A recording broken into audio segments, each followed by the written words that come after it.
Hello my dear student, how are you? I hope you are fine. तो आज हम लोग इस क्लास में पढ़ने वाले हैं क्लास 10th के सब्जेक्ट साइंस से संबंधित एक आपका टॉपिक होगा आज का प्रतिबिंब। ठीक है, तो आज हम प्रतिबिंब के बारे में पढ़ेंगे। ठीक है,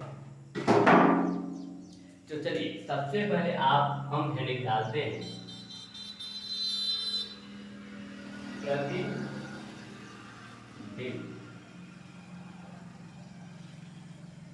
प्रतिबिंब जिसको हम लोग इमेज कहते हैं।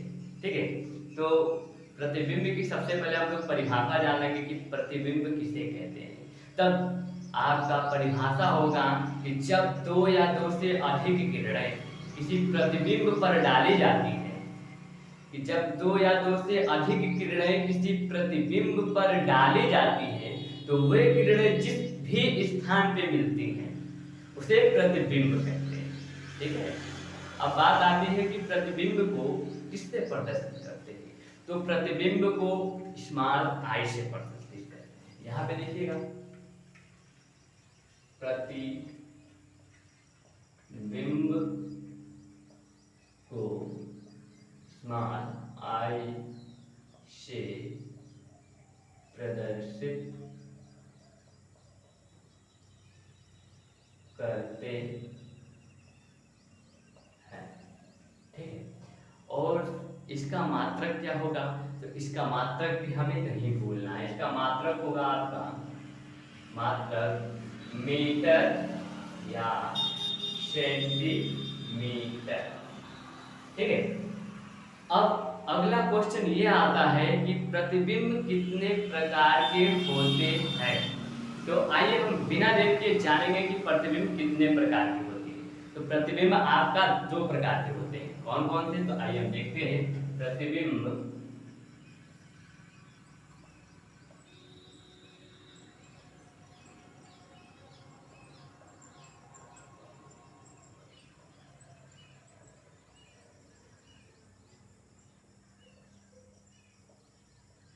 दो प्रकार के होते हैं। कौन कौन से होते हैं? तो आपका पहला होगा वास्तविक प्रतिबिंब और आपका दूसरा होगा आभाषिक प्रतिबिंब।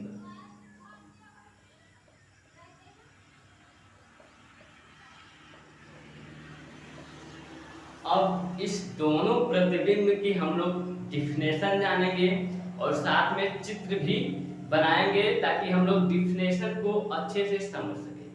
तो मैं पहले डिफिनेशन बता देता हूं आपका वास्तविक प्रतिबिंब का। तो डिफिनेशन समझिएगा कि वह प्रतिबिंब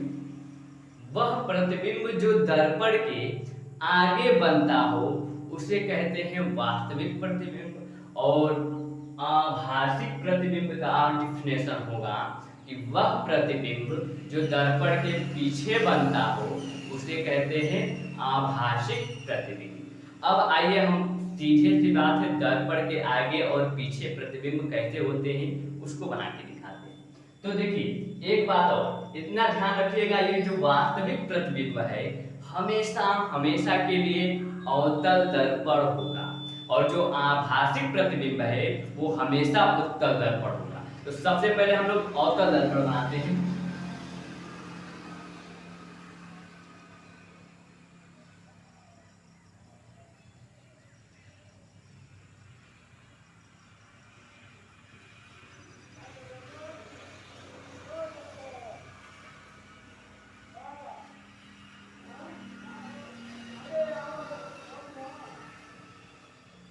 ये है आपका मुख्य अक्ष, ये है दर्पण की ध्रुव जिसको P से लिखते हैं।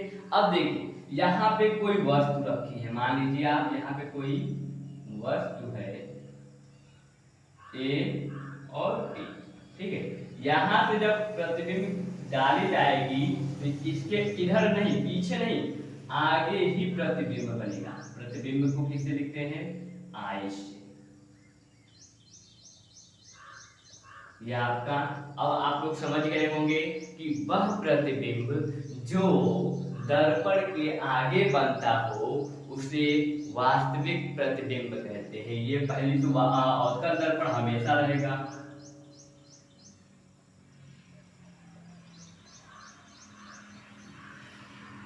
ये आपका हो गया वास्तविक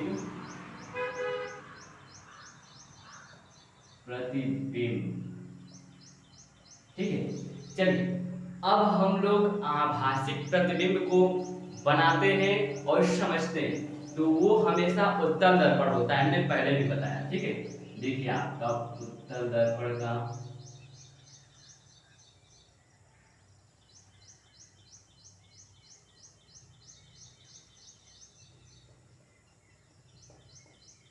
आपका ये मुख्य अक्ष, आप ये दर्पण की ध्रुव हो गई। और फिर यहाँ देखिए वही चीज हम करेंगे, यहाँ कोई वस्तु मान लिया ए और बी। ठीक है, लेकिन देखिए यहाँ से कोई किरणें जाकर यहाँ दर्पण से टकरा के दर्पण के पीछे बनेगा। देखिए आभासिक प्रतिबिंब, वह प्रतिबिंब जो दर्पण के पीछे, यानी कि यहाँ से अब ये आगे नहीं, ये पीछे बन रहा है, तो यह आपका हो जाएगा आभासिक प्रतिबिंब। ठीक है, चलिए एक बार फिर से हम प्रतिबिंब के सारी डिफिनेशन जितने भी हमने बताया एक बार फिर से जल्दी जल्दी में रिवाइज कर लेते हैं। तो सबसे पहला आपका हेडिंग होगा प्रतिबिंब, जिसको इंग्लिश में कहते हैं इमेज। जब दो या दो से अधिक किरणें किसी प्रतिबिंब पर डाली जाती है और वह किरणें किसी एक स्थान पे मिलती है, उसे कहते हैं प्रतिबिंब। ठीक है, प्रतिबिंब को आई से प्रदर्शित करते हैं। ठीक है, प्रतिबिंब का मात्रक मीटर या सेंटीमीटर होता है। उसके बाद से प्रतिबिंब कितने प्रकार के होते हैं? प्रतिबिंब दो प्रकार के होते हैं। कौन कौन से? वास्तविक प्रतिबिंब, आभासी प्रतिबिंब। वास्तविक प्रतिबिंब में क्या होता है? वह प्रतिबिंब जो दर्पण के आगे बनता हो उसे वास्तविक प्रतिबिंब कहते हैं। और आभासी प्रतिबिंब वह प्रतिबिंब जो दर्पण के पीछे बनता हो उसे आभासिक प्रतिबिंब कहते हैं। ठीक है, आई होप कि ये वीडियो आप लोग को बहुत अच्छा लगा होगा, ये समझ में टॉपिक भी आया होगा। अगर ऐसे ही अच्छे अच्छे टॉपिक चाहते हैं तो आप लोग अगर चैनल पे नए हैं तो चैनल को सब्सक्राइब कीजिएगा, लाइक कीजिएगा और दोस्तों के पास शेयर जरूर कीजिएगा। ठीक है, पढ़ते रहिए, मस्त रहिए, क्योंकि संघर्ष इस दुनिया में नहीं है, संघर्ष हर जगह है। इसलिए बिना डरे बिना चिंता लिए हाई स्कूल की इस बार तैयारी बहुत धूमधाम से कीजिए। इस बार पेपर को फोड़ दीजिए आप लोग।